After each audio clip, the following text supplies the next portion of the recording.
میرے دوستو، یہ زندگی پانی ہے، اس زندگی کی ساری چیزیں پانی ہیں، دولت پانی، عزت پانی، حکومت پانی۔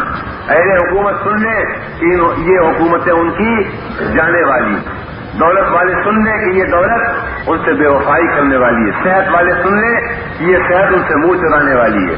جو چیز باقی رہے گی وہ صرف اللہ کا نام ہے اور اللہ کے راستے میں محنتیں ہیں اور اللہ کے دین کے لیے جانفشانی ہے اور کوشش اور جدوجہد۔ بڑا غنیمت وقت ہے جو گزر رہا ہے، اس میں اگر تم نے اپنے کاروبار سے وقت نکال کر کے ہدایت اور تبلیغ کا اول تو اپنے اندر طریقہ پیدا کیا اور پھر اس کے لیے کوشش کر لی تو اللہ تبارک و تعالیٰ تمہارے انعام میں دنیا میں تو تم کو یہ ملک دے دے گا اور آخرت میں تم کو جنت عطا فرمائے گا۔ اور اگر تم نے ایسا نہ کیا تو یاد رکھو کہ تم اس ملک میں رہ نہیں سکتے۔ یہ میں آج سیاسی آدمی کی حیثیت سے نہیں بلکہ اس روشنی میں جو اللہ تبارک تعالیٰ نے ہر مسلمان کو عطا فرمائی، اس روشنی میں یہ کہہ رہا ہوں کہ اس ملک میں تمہارا رہنا مشکل ہو جائے گا اگر تم نے دین کے لیے خلوص کے ساتھ کام نہ کیا۔ اور جب وہ حالت پیدا ہوگی اس وقت میں تمہاری دکانیں محفوظ رہیں گی، تمہارے کارخانے محفوظ رہیں گے۔ یاد رکھو حفاظت کا سامان صرف کسی ملک میں مسلمان کی حفاظت کا ذریعہ صرف یہ ہے کہ وہ دین کے لیے جدوجہد کر لے اور دین کو اتنا طاقتور بنا لے کہ پھر اللہ تبارک و تعالیٰ اس قوم کی حفاظت اپنی طرف سے فرمائے اور اس کی نصرت خدا کی طرف سے ہو اور پھر اس کا کوئی بگاڑ نہ سکے۔ یہاں اس ملک میں برما میں جس میں ہم ابھی چند دن سے آئے ہوئے ہیں، یہاں جو سب سے بڑی عقل مندی کا کام ہے اور جو سب سے زیادہ ضروری اور پہلا کام ہے جو وقت کا فریضہ ہے وہ یہ ہے کہ یہاں دین کے لیے محنت کر لو۔ سب سے بڑی یہاں کی سیاست یہی ہے، سب سے بڑی یہاں کی پالیٹکس یہی ہے، سب سے بڑی یہاں کی حکمت یہی ہے اور سب سے بڑی یہاں کی نفع کی تجارت یہی ہے کہ اس ملک میں ایک مرتبہ 10 برس 20 برس کچھ طے کر لو کہ 10 برس 20 برس یہاں اسلام کو پھیلانا ہے اور یہاں مسلمانوں کے عقیدے اور ایمان کی حفاظت کرنی ہے۔ اگر یہ بدھسٹ اسٹیٹ بن گیا برما تو تمہاری ذمہ داریاں کتنی بڑھ جاتی ہیں۔ ابھی تک سیکولر اسٹیٹ تھا، لیکن اگر خدا نہ خواستہ یہ بدھسٹ اسٹیٹ ہو گیا تو پھر اگر تم نے اپنے دین کی فکر خود نہ کی اور تم نے اپنے ایمان کو قائم رکھنے کا خود ارادہ اور فیصلہ نہ کیا اور اس کے لیے ہاتھ پاؤں نہ مارے تو پھر تمہاری کوئی مدد نہیں کرے اور تمہیں کہیں سے مدد نہیں ملتی۔ ابھی تو خیر حکومت غیر جانبدار ہے، غیر متعلق ہے، وہ نہ تو حکومت کے لحاظ سے بدھسٹ ہے، نہ کرسچین ہے، نہ مسلمان ہے، لیکن جب یہ بدھسٹ ہو جائے گی تو پھر اب تمہارے دین کی حفاظت اور تمہارے دین کی اشاعت اور علم کی کوشش یہ سب تمہارے ذمے ہے، تمہارے اوپر اس کا فرض عائد ہوتا ہے، تمہارے علاوہ کسی پر اس کا فرض نہیں عائد ہوتا۔ یہ ہے وقت کا فریضہ۔ اگر اللہ نے تم کو سمجھ دی ہے، موٹی سمجھ بھی اگر تم رکھتے ہو تو آنکھ کھول کر کے اور ذرا سا غور کر کے اس بات کو سمجھ لو کہ اس ملک میں تمہارا رہنا بغیر اسلام کے ممکن نہیں ہے۔ اس وقت سب سے بڑی عقل مندی اور سب سے بڑی خیرخواہی اپنے ساتھ یہ ہے کہ اسلام کے لیے، اسلام کو چمکانے کے لیے، اسلام کو پھیلانے کے لیے، مسلمانوں کو اسلام میں اپنے دین میں مضبوط کرنے کے لیے اور ان کو سچا اور پکا مسلمان بنانے کے لیے ایک مرتبہ اس کا بیڑا اٹھاؤ اور ایک مرتبہ دیوانہ وار اس کام میں لگ جاؤ اور اپنے کو جھونک دو کہ یہاں کا ہر کلمہ کو مسلمان پکا اور سچا مسلمان ہو جائے کہ اس بڑے سے بڑا زلزلہ، بڑے سے بڑا طوفان اور بڑے سے بڑا بھونچال اس کو اپنی جگہ سے ہلا نہ سکے۔ اس کے لیے کوشش کرو، سارے ملک میں پھر جاؤ، پھیل جاؤ، گاؤں گاؤں پھیل جاؤ، اللہ کا پیغام پہنچاؤ، خوب کلمے کا اعلان کرو، خوب توحید کا اعلان کرو، خوب اسلامی تہذیب کو کھل کر بیان کرو کہ اسلامی تہذیب اختیار کرنی چاہیے، اسلامی نام رکھنے چاہیے اور باقی رکھنے چاہیے۔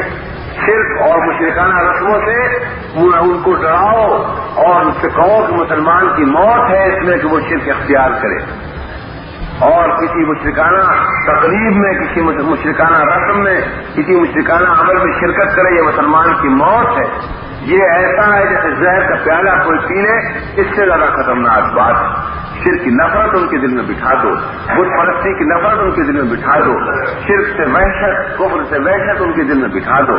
اگر تم نے اس کام میں غفلت کی تو یاد رکھو میرے بھائیوں، میں شاید اس وقت نہ ہوں تمہیں یاد دلانے والا، اور شاید یہ ریکارڈ موجود ہو یا نہ ہو، لیکن جو تم میں سے جو اس وقت غور سے سن رہے ہیں، جن کو یاد رہے گا اور میری باتیں یاد کریں گے۔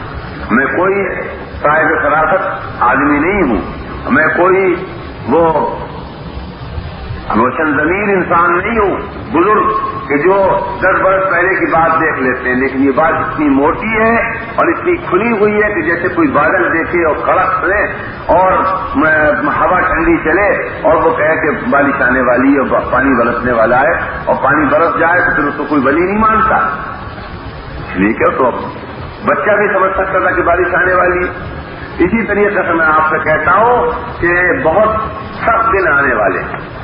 خدا کے لیے اس وقت اپنے کاروبار کو اتنی اہمیت نہ دو جتنی اہمیت دیتے رہے ہو، اور اس وقت دین کے لیے کچھ کوشش کر لو، کچھ محنت کر لو، اور سور پھونک دو، سور پھونک دو اسلامی تہذیب کا اور دینداری کا اور توحید کا، توحید اور اسلامی تہذیب کا سور پھونک دو، برما کے ایک کنارے سے دوسرے کنارے تک۔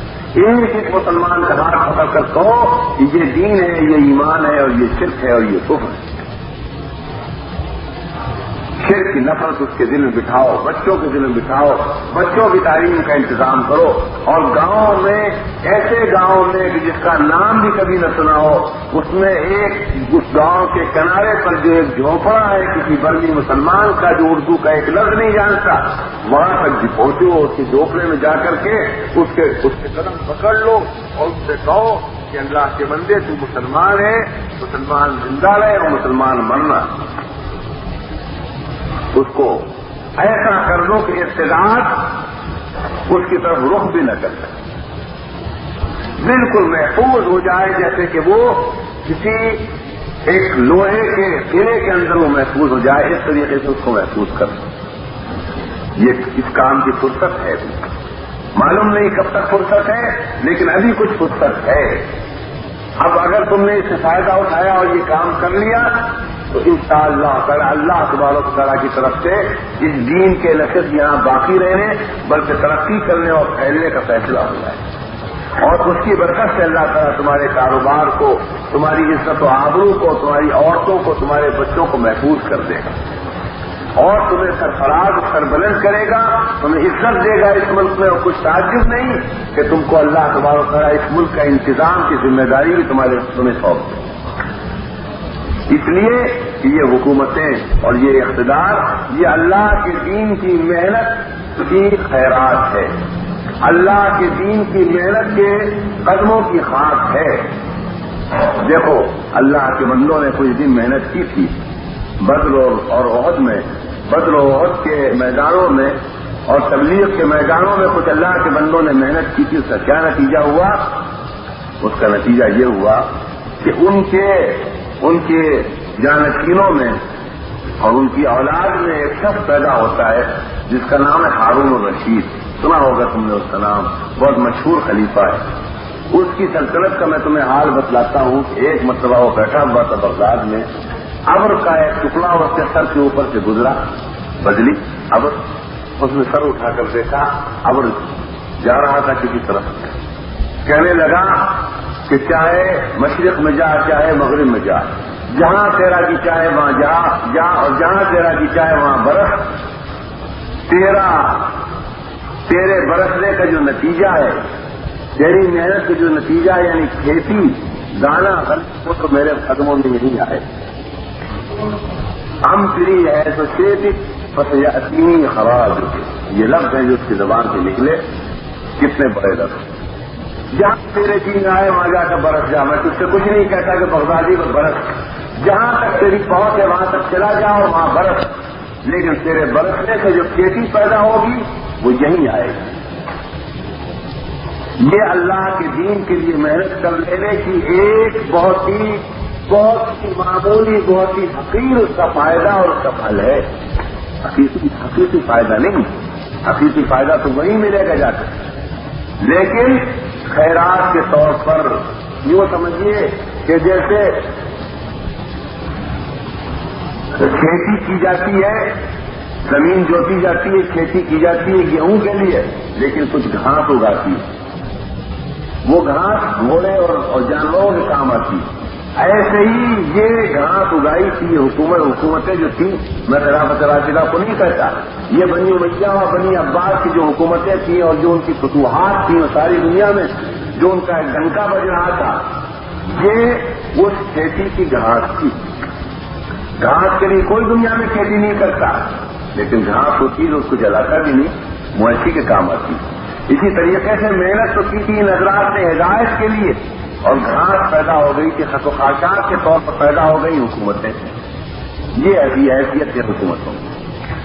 میرے دوستو، اگر تم نے اس ملک میں محنت کر لی تو آج کے ہر ممبر سے تم یہ آواز سنتے، اور ہر زبان سے، ہر عالم کی زبان سے تم یہی پیغام سنتے. اس وقت کرنے کام یہ، اگر میرے بس میں ہوتا تو میں تم سے سچ کہتا ہوں، کوئی بڑی بات نہیں کہہ رہا ہوں، اگر میرے بس میں ہوتا تو میں چند مہینوں کے لیے نہیں، 2-4 سال کے لیے ساری دکانوں پر تالا لگا دیتا اور مہر لگا دیتا، سیل کر دیتا، اور سارے کارخانوں اور ملوں کو بند کر دیتا، اور سارے آدمیوں کو مکانوں سے نکال کر کہتا کہ نہیں، کام اس وقت صرف یہ ہے کہ ہدایت کے لیے، تبلیغ کے لیے پھیل جاؤ ملک کے برباد. راشن ملے گا، کھانے کو راشن ملے گا، کھا لینا، پیٹ بھر لینا، اور پہننے کے لیے اتنے جوڑے کپڑے ملیں گے، پہن لینا، اور اگر وہ کپڑے پھٹ جائیں تو پیون لگا لینا، اور اگر کھانا کافی نہ ہو، خوراک کافی نہ ہو تو فاقہ کر لینا، مگر 10 برس تک صرف تبلیغ کا کام ہو. پھر اسلام میں چھوٹ ہے. ہم نے دیکھا ہوگا ریل کی پٹری پر ایک ٹرالی چلتی ہے. ٹرالی دیکھا، ٹرالی کہتے ہیں یہاں بھی. لائن کی خبر لینے کے لیے اور دیکھنے کے لیے ٹھیک ہے، پٹری وٹری ٹھیک ہے، اس کے لیے ٹرالی چلتی ہے. تو اب تو خیر وہ بجلی کی بھی چلنے لگی ہے ایک زمانے میں. اب بھی ہمارے یہاں ہندوستان میں آپ کا ملک ذرا ترقی آپ کا معلوم ہوتا ہے. ہمارے یہاں اب بھی چونکہ ملک بہت لمبا چوڑا ہے، بہت بڑا ہے، تو وہاں ٹرالی اس طرح چلتی ہے کہ اس پر کلی بیٹھے ہوتے ہیں اور کچھ دیکھ بھال کرنے والے افسر بیٹھے ہوتے ہیں. تو کلی اتر کر کے اس کو دھکا دیتے ہیں. میں نے اپنی آنکھوں سے دیکھا، دھکا دیتے ہوئے دور تک چلے جاتے ہیں، 1 فرلانگ 2 فرلانگ. کتنی پٹری ہوتی ہے، اس کے بعد پھر اسی پر سوار ہو جاتے ہیں. پھر وہ ٹرالی ان کو لے جاتی ہے. پہلے وہ ٹرالی کو لے جاتے ہیں، اس کے بعد جتنا وہ ٹرالی کو لے جاتے ہیں اس 10 گنا ٹرالی ان کو لے جاتی ہے. ایسے ہی ایمان کی ٹرالی کو ایک بڑا دھکا دے دو، پھر ایمان کی ٹرالی تم کو 100 برس تک خود لیتی چلی جائے گی. صحابہ کرام نے ایسا دھکا دیا تھا کہ دیکھنا اس ٹرالی کے پہیوں میں اب بھی گردش ہے. سمجھے؟ رکے اب بھی نہیں ہے، رفتار سست ہو گئی ہے. اس لیے سست ہوئی ہے کہ تم نے حکومتوں کا بوجھ ڈال دیا، اپنے گناہوں کا بوجھ ڈال دیا. اس پر گناہوں کا بوجھ نہ پڑتا تو اس کی رفتار میں بھی انشاءاللہ کمی نہ ہوتی. ایسے ہی ترقی ہوتی چلی جاتی اسلام میں. لیکن صحابہ کرام کے ایسے بابرکت ہاتھ تھے، ایسے طاقتور ہاتھ تھے، ایسے مخلص ہاتھ تھے، اللہ تعالیٰ کی رحمتیں ہوں، کروڑوں رحمتیں ہوں ان پر، کہ انہوں نے نہ اپنی اولاد کی پرواہ کی، نہ مال کی پرواہ کی، نہ دکانوں کی پرواہ کی، اور ایک مرتبہ جڑ کر کے سب نے اس ٹرالی کو، اسلام کی ٹرالی کو ایسا دھکا دیا ہے، صرف 23 برس دھکا دینا پڑا تھا. 23 برس کے بدلے میں 1300 برس تو اسی وقت تک ہو چکے ہیں. اور بھائی جہاں جہاں ان کے قدم گئے آج تک اسلام وہاں غالب ہے، اور عربی زبان ہی وہاں کی زبان ہے. اور جہاں صحابہ کرام نہیں گئے وہاں کا ہم کچھ کہتے ہیں، لیکن جہاں صحابہ کرام کے بابرکت قدم پہنچے وہاں کی تو فضا بدل گئی، ہوا بدل گئی، موسم بدل گیا، تاثیر بدل گئی، تہذیب بدل گئی، سب زمین و آسمان بدل گئے. میرے دوستو، کیا یہ عقل مندی کی بات نہیں کہ ٹرالی کو ذرا سا دھکا دے دو جب تم کو اسی پر جینا اور مرنا بھی ہے؟ تھوڑا سا اتر کر کے دھکا دے دو، ہاتھ لگا دو. سب مل کر کے تو چھپر بھی اٹھاتے ہیں، گاؤں میں سب لوگ مل کر کے تو ایک چھپر اٹھا لیتے ہیں. اور یہ اسلام کی سوالی تو ایسے چکنے پہیوں کی ہے اور اس کی پٹری بھی ایسے چکنے پہیوں کی ہے کہ انگلی کے اشارے سے چلنے کے لیے تیار ہے. کتنے ظلم کی بات ہے کہ اس پر تم بیٹھے رہو اور تم سے اتنا نہ ہو سکے تھوڑا سا اتر کر کے اس کو دھکا دے کر کے آگے چلا دو.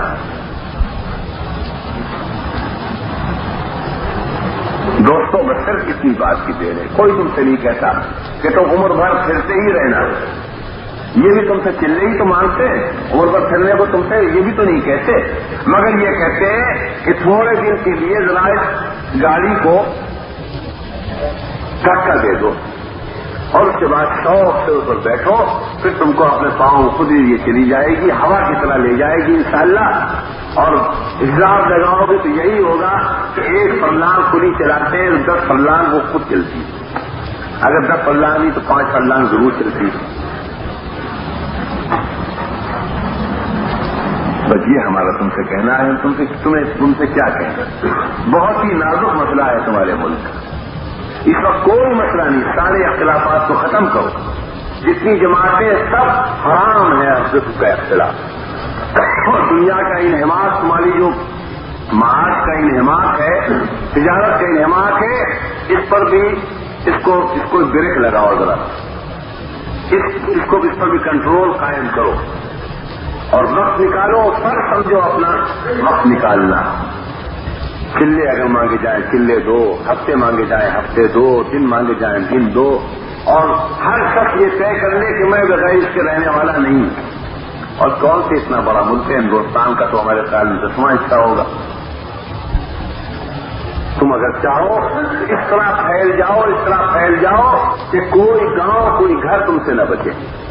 طے کر لو کہ 10 برس کے اندر ایک گھر ایک جھوپڑا بھی ہمیں چھوڑنا نہیں ہے.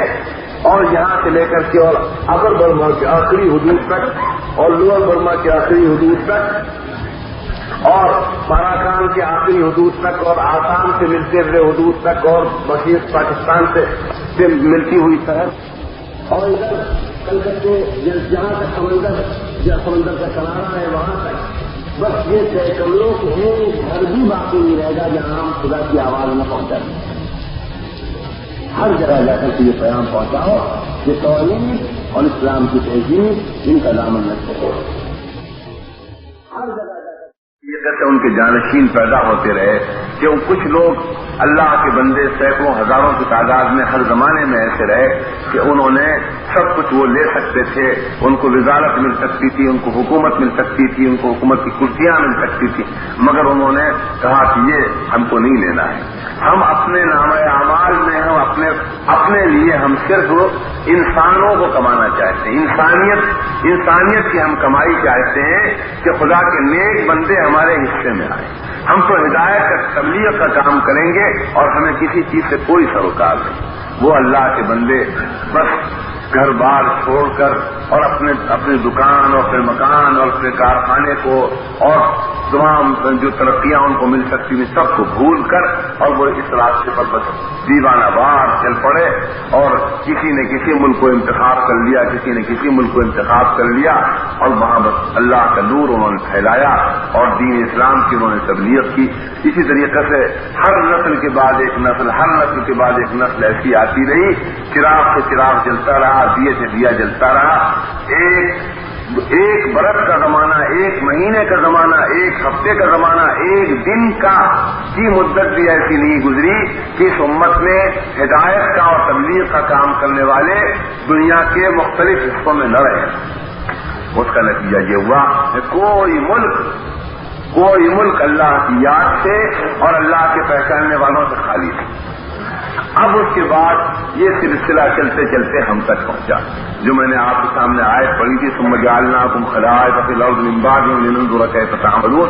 پھر ہم نے تم کو زمین میں جانشین بنایا تاکہ ہم دیکھیں, ان کا جانشین بنایا تمہارے اگلوں کا تاکہ ہم دیکھیں تم کیسا عمل کرتے ہو.